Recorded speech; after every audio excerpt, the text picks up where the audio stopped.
নমস্কার, আমাদের পরিবারের নতুন একটি পর্ব একবার সবাইকে স্বাগত জানাই। আর বাবা আজকে ব্যবসায় গিয়েছিল আর ব্যবসা থেকে একটু দেরি করেই বাড়ি ফিরেছে। আর বাবা একটা সুন্দর মাছ এনেছে, সেটা আপনাদেরকে একটু পরে জানাচ্ছি। আর একটু দেরি করেই যেহেতু রান্নাবান্না শুরু হয়েছে, তো বেশি কথা বলবো না, পুরো পর্বটি আমাদের সঙ্গে থাকুন। আশা করছি পুরো পর্বই আপনাদের খুব ভালো লাগবে। আর এখনো অবধি যারা যারা আমাদের চ্যানেল সাবস্ক্রাইব করি, চ্যানেলটিকে সাবস্ক্রাইব করে আমাদের পাশে থাকুন, আমাদেরকে সাপোর্ট করুন। আমিও বটি নিয়েছি, মাও একটা বটি নিয়েছি। মা মাছটাকে কাটবে আর আপনাদেরকে দেখাবে মাছটা কত বড় আর কি মাছ। আর আমি তার সঙ্গে সঙ্গে মাছের সঙ্গে যে রেসিপিটা হবে তার জন্য টমেটো পেঁয়াজ এগুলো কাটতে হবে, সেগুলো আমি কাটবো। আমি মাছটা বের করছি।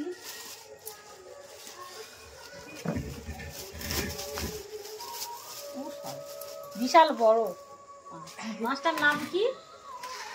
সীতাহারা না কি বলবো? সীতাহারা না সীতাপাটি। মাছটা বেশ বড় সাইজের মাছ। কত বড় মাছ! নদীর মাছ তো, নদীরই মাছ। চোখ দেখ কি বড় চোখ, তারপরে দাঁত।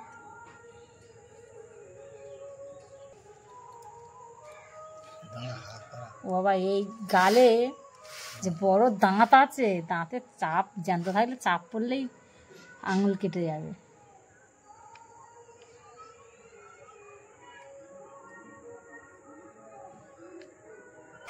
এখন আমি এই বড় মাছটা কেটে নেব।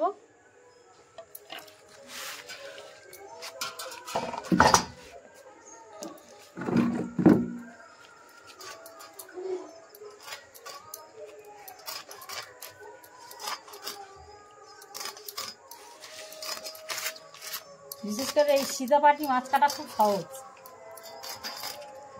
গায়ে কোনো আঁশ টাশ নেই, তাই গায়ে কোনো আঁশ নেই। ঝুড়ি করে ভালো করে ঘষে তারপর মাছ ধুয়ে আনতে হবে। আর একটা পাকা আছে।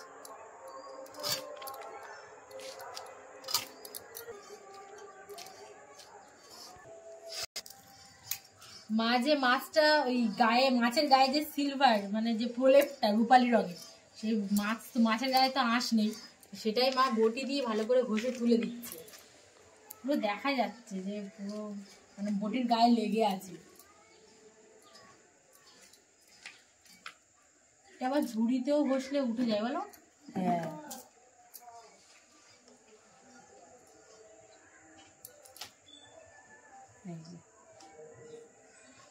পুরো রূপালি কালার, সিলভার, এক ধরনের ক্রিম হয়ে গেছে। ক্রিম হয়ে গেছে। পিচ করে নেব।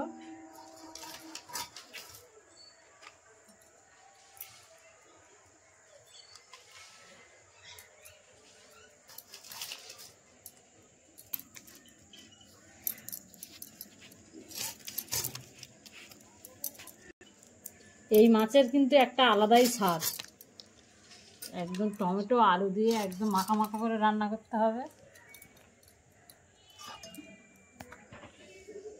ওটা কেটে নেব।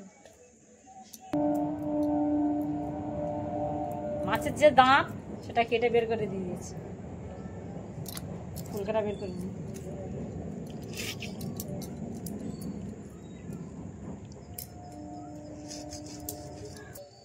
আজকে দারুণ দারুণ সবজি দিয়ে রেসিপিটা হবে, মানে বেগুন ফেভারিট আমার, টমেটো ফেভারিট, মানে সব কটাই দারুণ দারুণ সবজি দিয়ে রেসিপিটা হবে। আর শীতকাল মানেই ধনেপাতা টমেটো এগুলো থাকবেই বাড়িতে সবার।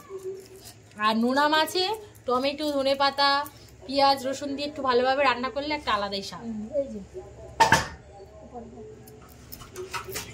আমি তো মাছ ধুয়ে চলে এসেছি, মাছে লবণ হলুদ মাখিয়ে নেবো। আর উনুনটা অনেকক্ষণ ধরে ধরাতে হয়েছে, কারণ কাঁচা উনুন, তাই জ্বালতে অনেক সময় লেগেছে। কড়াটা আবার আগুনটা বেশ ভালো জ্বলে উঠেছে। কড়া গরম হয়ে গেছে, দিয়ে দিচ্ছি সরষের তেল।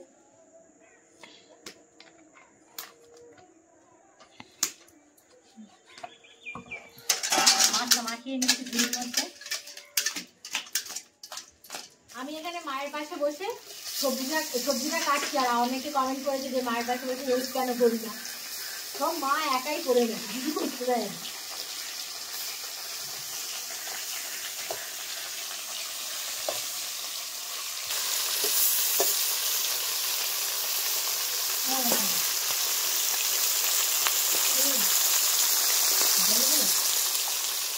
মাছ 1 পিঠ ভাজা হয়ে গেছে, আর 1 পিঠ উল্টে দিচ্ছি।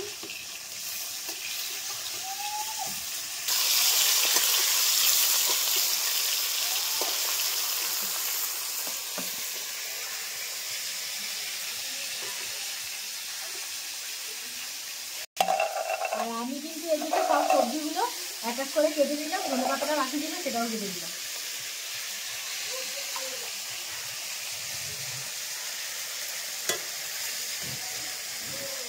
মাছ উল্টানো হয়ে গেছে, আমি এখন জিরেটা বেটে নেবো।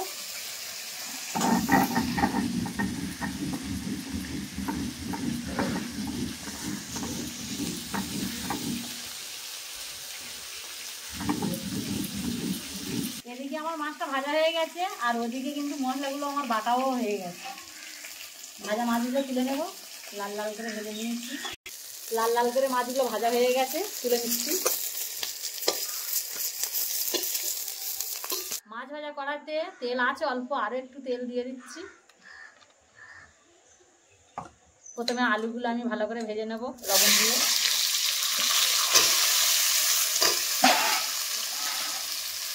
লবণ,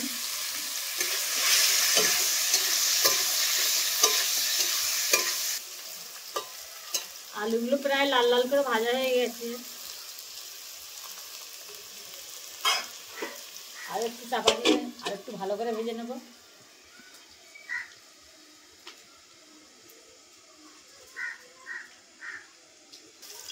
আলু বেশ লাল লাল করে ভেজে নিয়েছি, এবার তুলে নেব।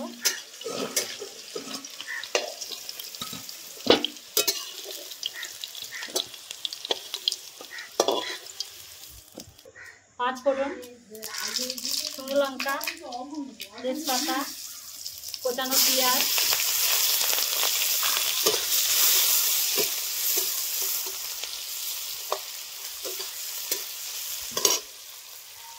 কেটে রাখা কাঁচা লঙ্কা,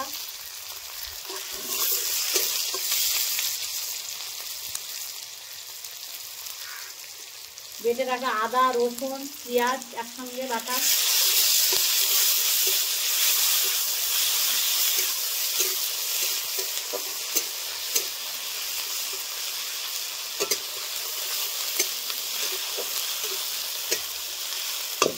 গুঁড়ো হলুদ 2 চামচ,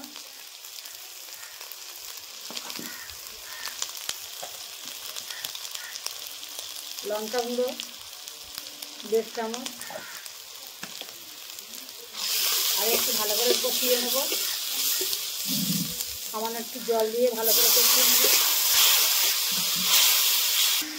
কেটে রাখা টমেটো,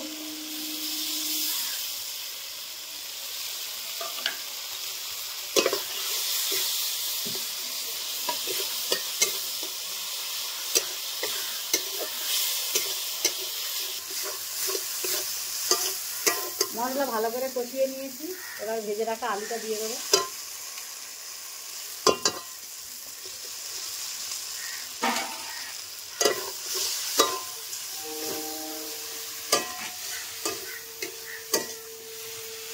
আলু মশলা ভালো করে কষানো হয়ে গেছে, এখন আমি জল দিয়ে দেবো।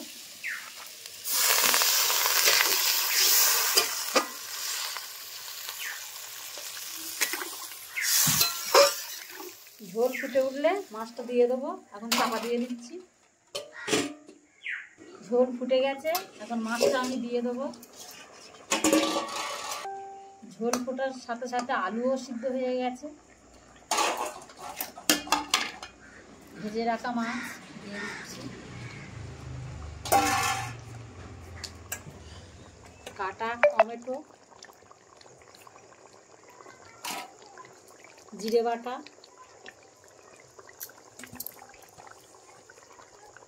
এটা দিয়ে আর একটু জল দিয়ে দেবো, এতে মশলা লেগে আছে।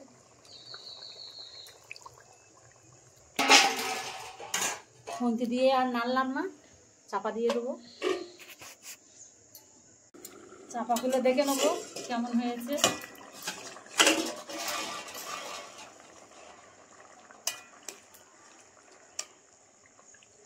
তরকারি প্রায় হয়ে গেছে, এবার কেটে রাখা ধনে পাতা দিয়ে দিচ্ছি।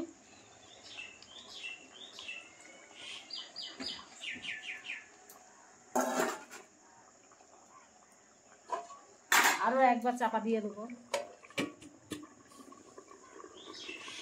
মেয়ে আর মেয়ের বাবা তো খেতে বসে বলেছে, আর এখন আমি তরকারিটা ঢেলে নেবো।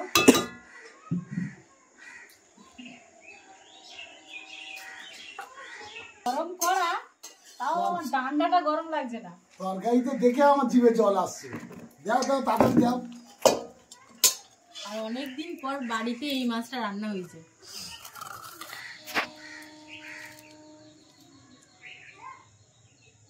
সকালে তো ভাত রান্না করেছি আর তরকারিও একটা করেছি, তা ছেলে মেয়ে দুজনেই খেয়ে নিয়েছে। আর আপনাদের দাদা তো খেতে পারেনি, ব্যবসায়ী গিয়েছিল, তাই আমি তরকারিটা কাটিয়ে দিচ্ছি, সকালের তরকারিটা।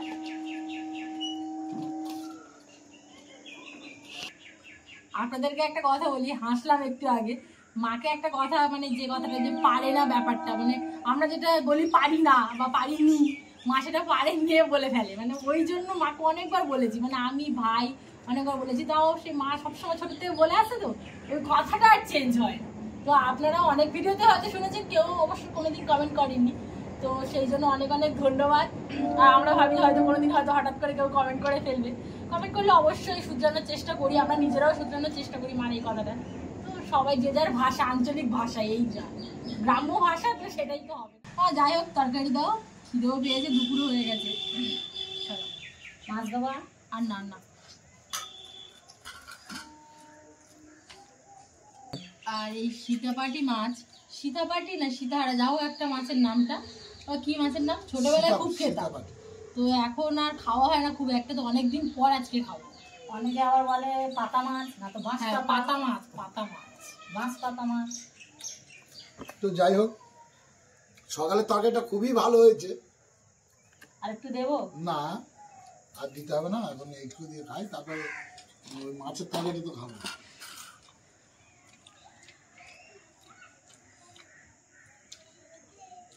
সকালের তরকারিটা তো খেলাম, তা এখন মাছের তরকারিটা খাবো, দেখি কেমন হয়েছে। দাও। ভালো হয়েছে তরকারিটা। আশা করি খুবই ভালো হয়েছে, কারণ মাছের তরকারির কালার দেখে বোঝা যাচ্ছে, বুঝতে পারছি যে মাছের টেস্টটাই আলাদা।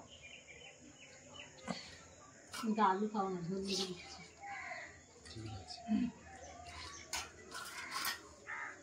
সেন্টটাও খুব সুন্দর বেরোচ্ছে, সেন্টটা অপূর্ব সেন্ট। তো যেমন কথা তেমন কাজ, সত্যি তরকারিটা ভালো হয়েছে, মাছটাও ভালোই স্বাদ আছে।